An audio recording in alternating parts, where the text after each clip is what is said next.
This is the Songwriting Mind, a program exploring the personal depths of creativity, stories, and craft that define songwriting.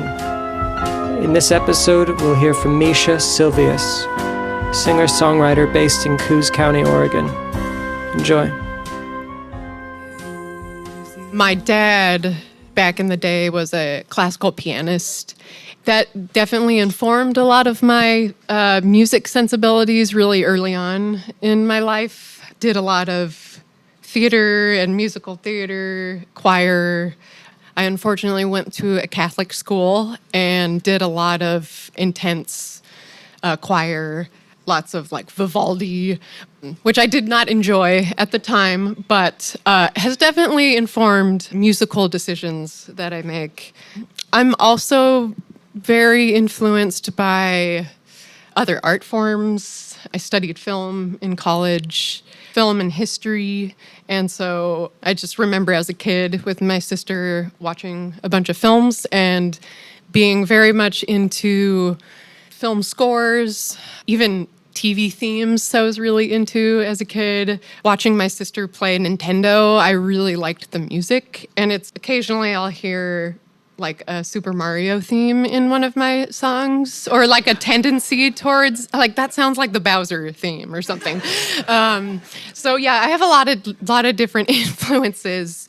So I learned piano really young, and then my parents gave me an electric blue Stratocaster in high school, and started strumming away. And I'd say I was tinkering a lot as a kid with like different parts of songs, but the song I remember most that had like multiple parts and had like a central theme, I wrote early in my college life. And I was taking history classes and was reading about influenza 1918 and wrote my first song was about influenza 1918. It is a song called Johnson, and it is about, I remember reading at the time about doctors during influenza when they didn't have a vaccine, were giving out like placebos or folk medicine, and it's kind of this whole world about a doctor who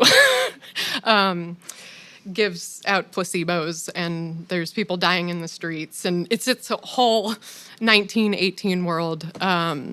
So yeah, that is my first song, history jumping, and I tend. Like, I can see the through line to now. I'm 40, and that was back when I was like 18, that I do tend to like to be in other worlds. I like to be in different characters' heads. It's probably some deep wall that I have up where I can't say what I really feel, but it has to be like focused or like channeled through someone else. But yeah, that was my first song, Johnson. I mean, I definitely say it wasn't fully developed at that point, but I definitely had the spark where I was like, ooh, there's so much you can write about. A lot of popular music is limited in where it goes and where it can potentially go. Like, there's a whole world that's rich out there. You can time jump, you can be in another character. And so that was really exciting for me. I also think I have like, I don't know if it's like the film score-ish or like the classical influence, but I tend to like scales that are a little darker and a little more nuanced and maybe a little more mysterious. I find it stimulating because the lyrics need to fit the emotion that's being conveyed in those scales, which can be really hard to find the puzzle and find the right words for what is being expressed because it is so mysterious. I think the like theater and film background, I do like to like channel what is going on here through some type of character. And so I'll like take on the voice of someone else. I guess it makes me feel more comfortable about being vulnerable and getting into a more kind of nuanced subject matter or theme. So the song I'm going to do is a song called Green. As I mentioned before, I'm very influenced by movies. I feel like whatever you're consuming comes out in songs, and you should use whatever you're impacted by to inspire you with your songs. And this is, I was inspired by a movie called The Green Knight, which came out a few years ago. Okay, so this is kind of coming from the character of the Green Knight. There's a figure in the movie who kind of represents, he's like a death figure or like a figure of green growth.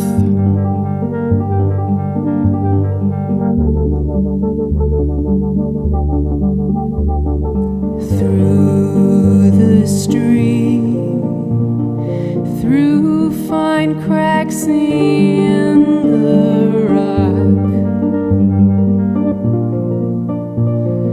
through verdant shades and hues,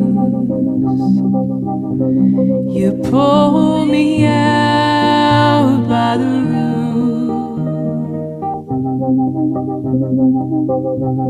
But don't you worry,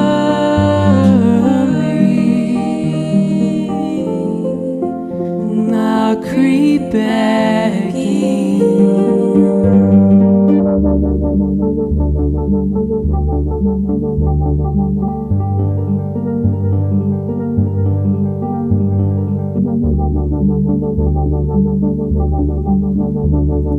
In pastures grown over battlefields,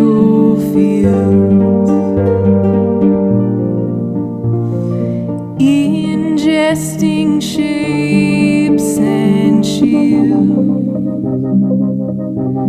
you'll scrub me out of your carved stone. Don't you worry,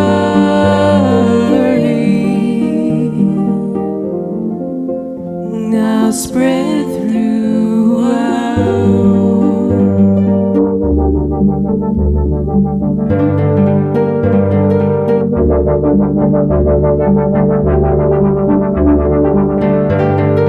You'll find me in the old growth trees and in the rotted feet on.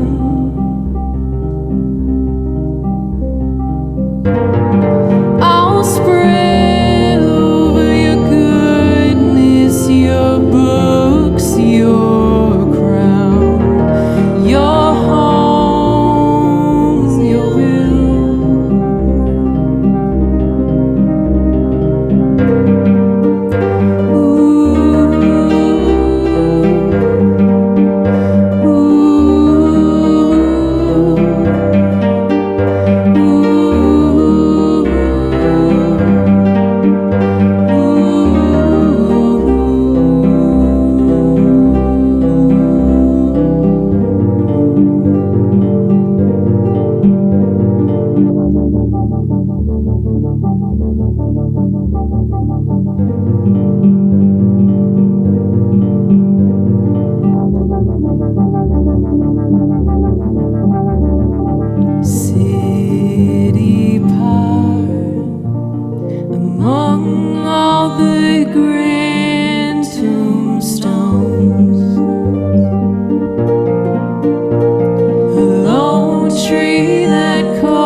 before I wrote this song, I think I saw the movie like a year and a half or 2 years before that, and just was very impacted by what it was saying, the themes it was exploring, especially the theme of essentially the only constant in life is that nature will like outlive us, and kind of the concept of when we die, nature will decompose us and will grow through us and, yeah, essentially outlive us. And the Green Knight is kind of a figure of that. When I start songs, since I still view myself as very much like a student of songwriting, occasionally I'll start a song by exploring a musical concept that I want to understand, like I want to do harmonic minor, or I want to learn what a chromatic mediant is, or tritone or something. With this one, I was like, I want to sit down and mess around with an arpeggiator and the synth. Originally, this song was with kind of more of like an analog synth sound. I could sense a little bit of what emotion was coming from it. In fact, I think I even asked my partner Dan, when I just had like the music with the arpeggiator, no idea of what it was going to be about. I was like, what are you getting from this song? Like, what kind of emotions are you feeling?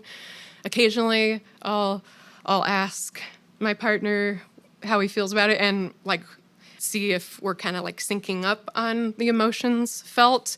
And I just happened to stumble on like more of like a harp sound that I really liked with the arpeggiation. And it brought me to like very much the like Green Knight world. It kind of has like a old kind of medieval sound to it. And I was like, ooh, let's try and explore what's going on in that movie, since it impacted me so much.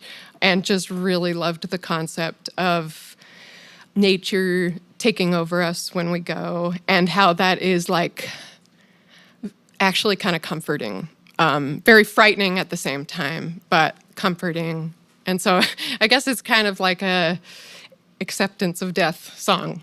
There's quite a few songs that I've done for the songwriters group where, man, just instrumental is better, and trying to find a melody that works for the song that I'm currently working on can be too much of a puzzle, too forced, and I'll just allow songs to be instrumental, even though I like the vocal part is my favorite.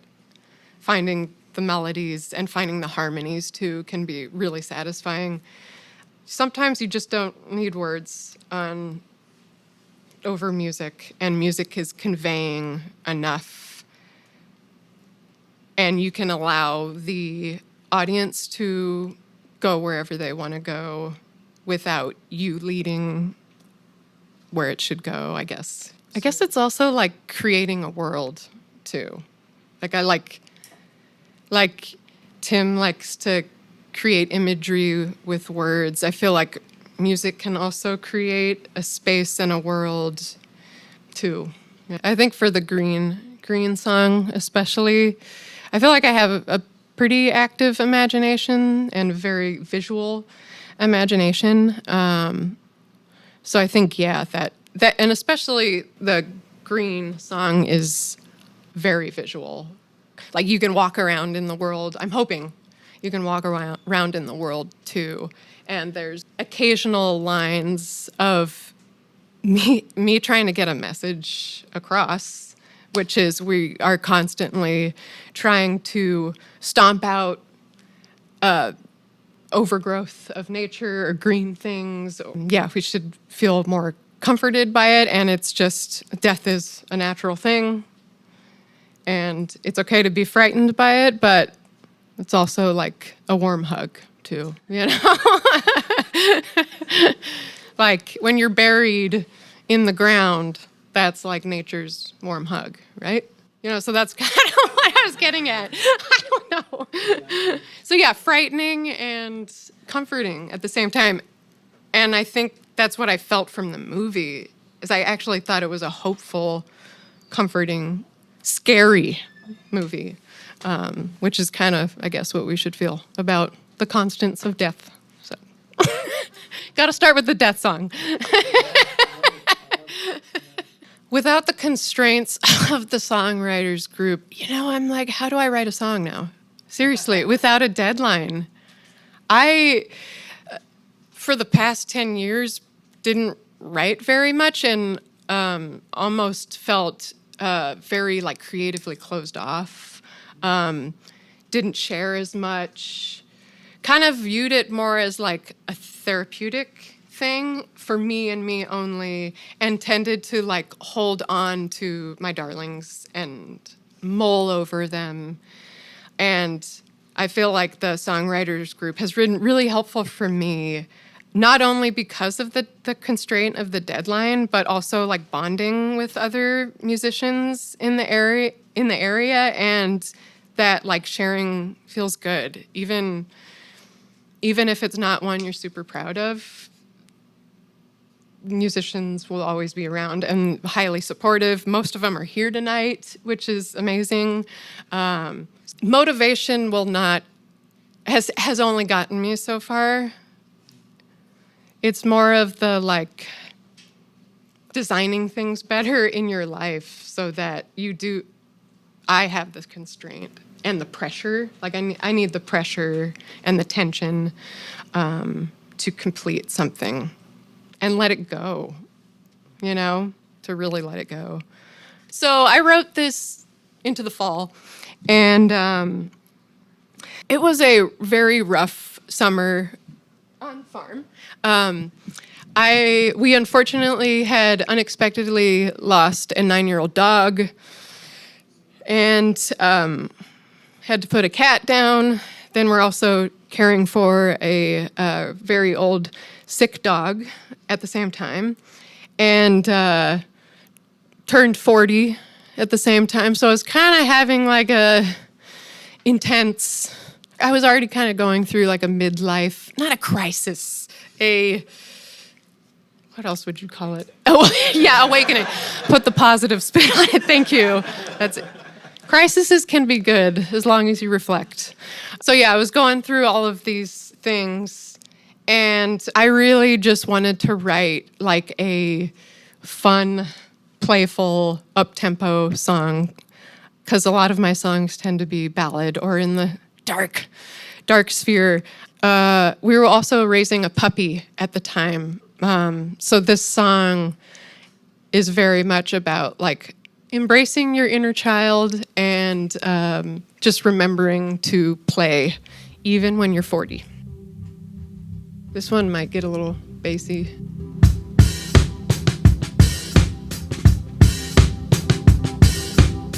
Okay, volume.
Don Quixote.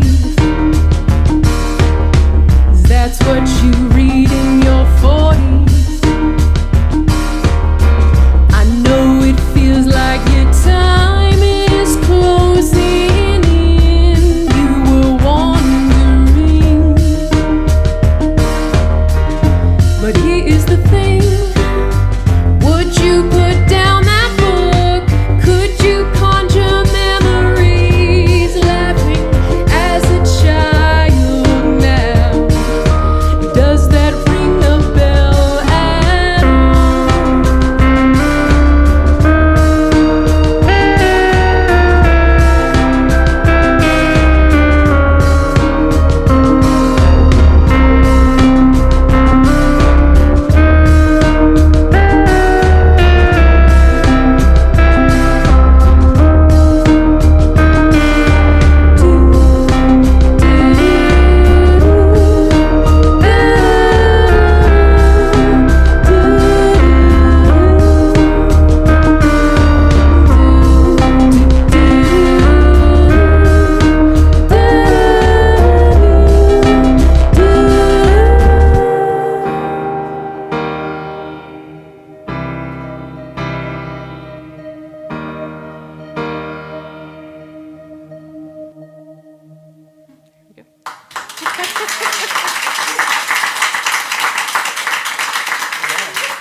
We were just talking about singing from a character. So that, with that song, I definitely had like in my mind, a like David Byrne, Stop Making Sense kind of like a huge suit kind of character, like alter ego of me telling me to be a child for a little bit and play and stop working so goddamn hard.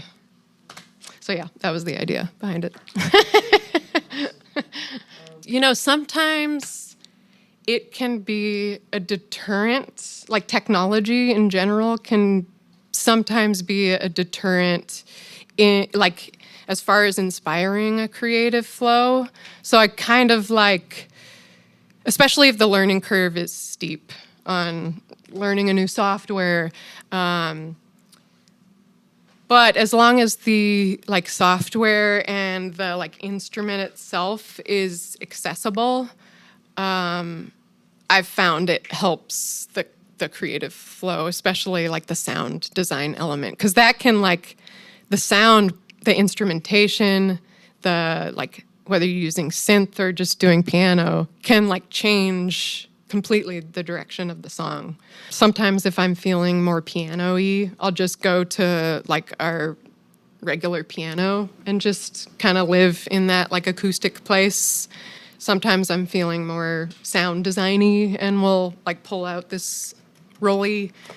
I tend to write the like music first so I can get an idea of what is being conveyed, the emotion that's being conveyed, the potential like visual that you can grab at, anything that can like focus the brain on some type of direction. I'll tend to write that stuff first and then have like the vocal melody stuff going on at the same time. It's kind of a weave that I don't know if I'm like 100% conscious of my process yet, so I might have like a harder time articulating it. But yeah, so the music is coming out, the melodies, the like vocal melodies, or the solo kind of melodies, or like the bass line melody is coming through. Occasionally I'll have like a line before I even start the music, and probably actually my next song is a good example of this. Technically, I wrote a song called The Magic Stuff, which I had written most of the music part on piano. And I think it was like Saturday or Sunday of the songwriting challenge. And I was like, fuck, I don't know what this is about. So I decided to go to my like idea book or journal. And occasionally in the mornings, I'll like read nonfiction or like articles, long form articles, and I'll like be inspired by a phrase or a line and write it down in the book and keep it next to the couch where I have my like morning tea. So I had the music for the song that I'm gonna sing, and I think it was Sunday, and I like just out of desperation looked through the idea book and saw a page where I had written about an article that was talking about like how there's microplastics in the clouds.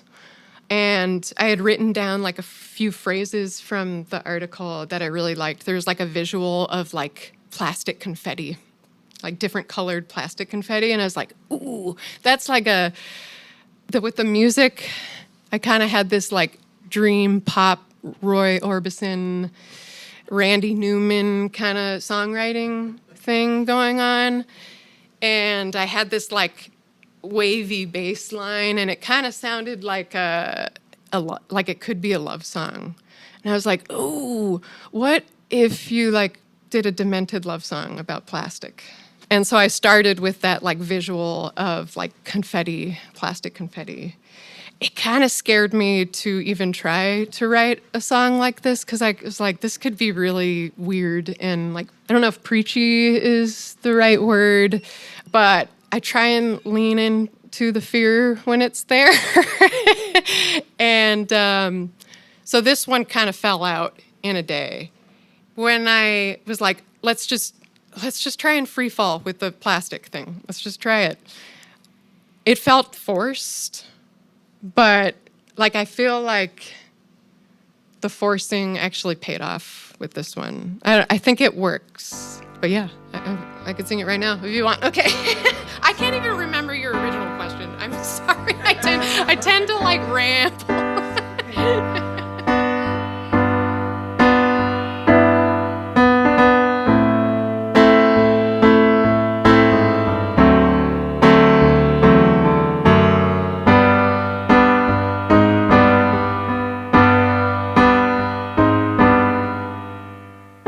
Yellow, blue, and white confetti coming down straight from the clouds and onto me.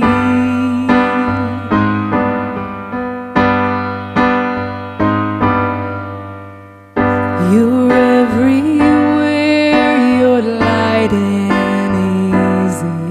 You're in my thoughts. You're in my lungs, you're in my guts, but in my heart, melting in swirls and broken beats.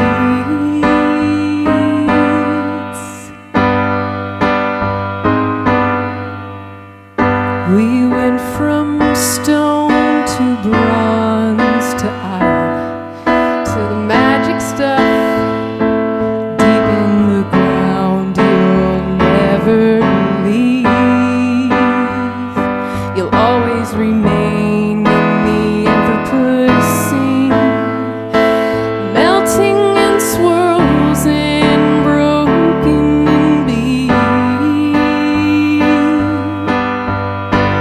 In 400 years I'll be gone with the crazy brain, but you'll stay the same now in my dreams, melting in swirls and broken.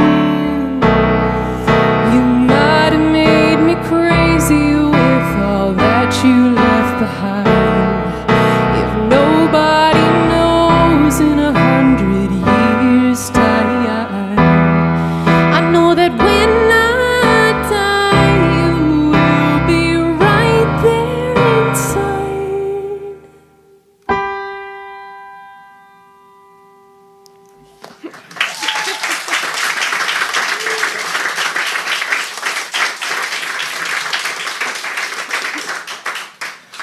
Did it work? I do remember when I came up with that melting and swirls and, or what is it?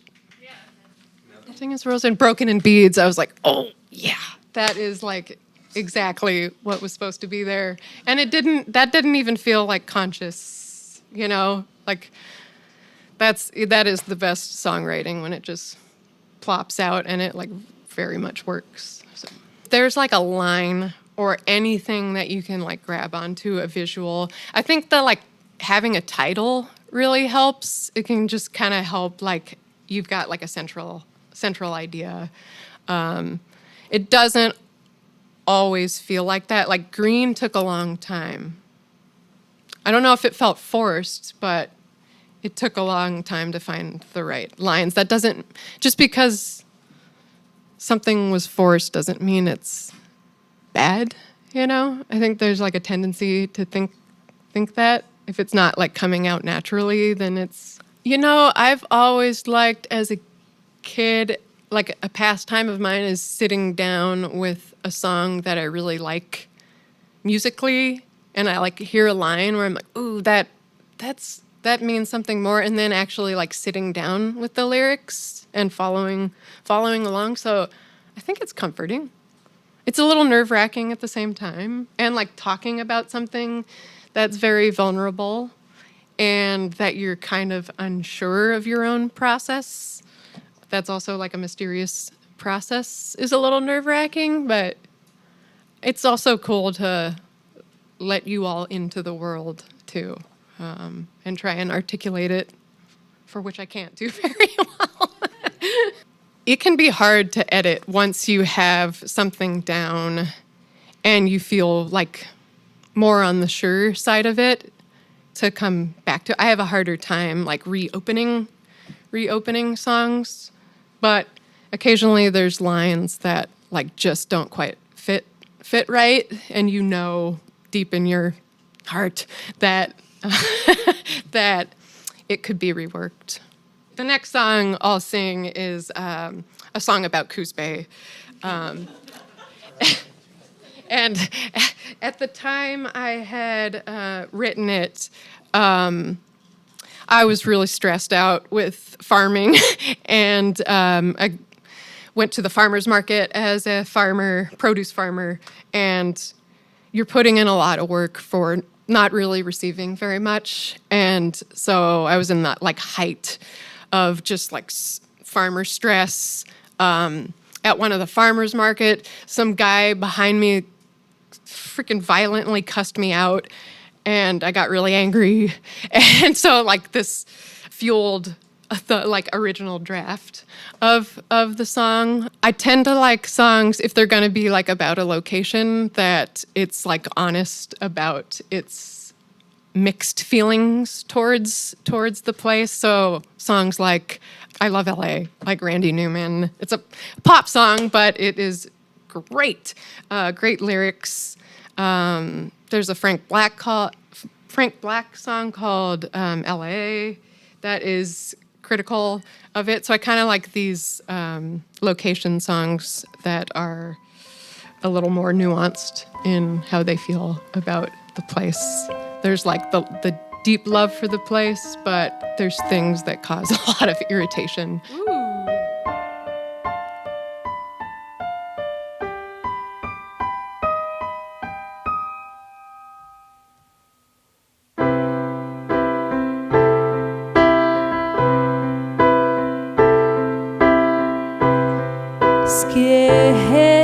Skeleton and Bigfoot decals on race trucks, rolling coal down the highway. Well, welcome to the Bay.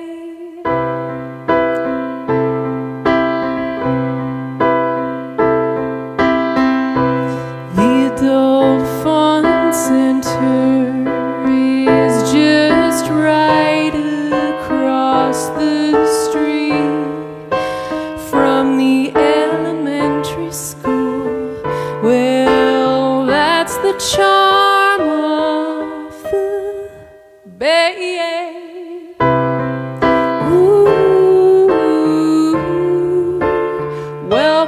to the bay. Ooh, welcome to the bay.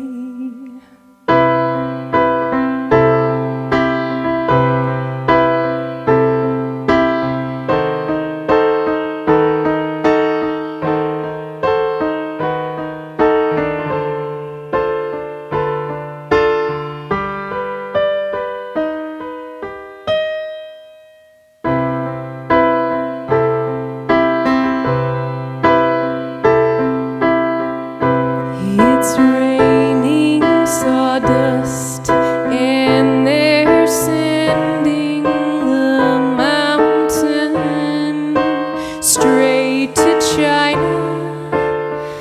You're never gonna wanna leave the bay.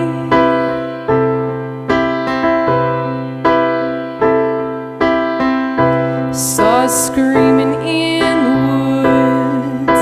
It's getting spooky at the speedway with the best people I know. You're gonna love these gems of the bay. Ooh, welcome to the bay. Ooh, please don't leave the bay. Ooh, never leave the bay.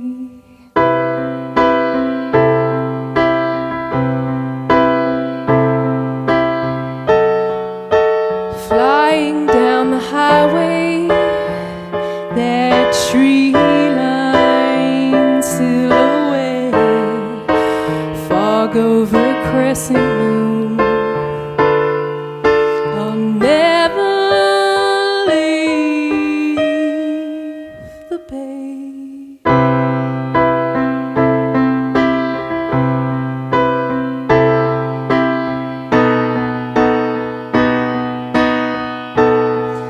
Well, if some light could hit the bay.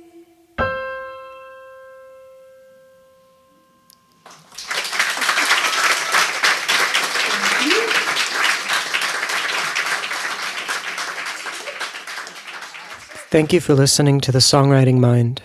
This interview with Micha Silvius was recorded in front of a live audience at So It Goes Coffeehouse in Coos Bay, Oregon on January 3rd, 2025.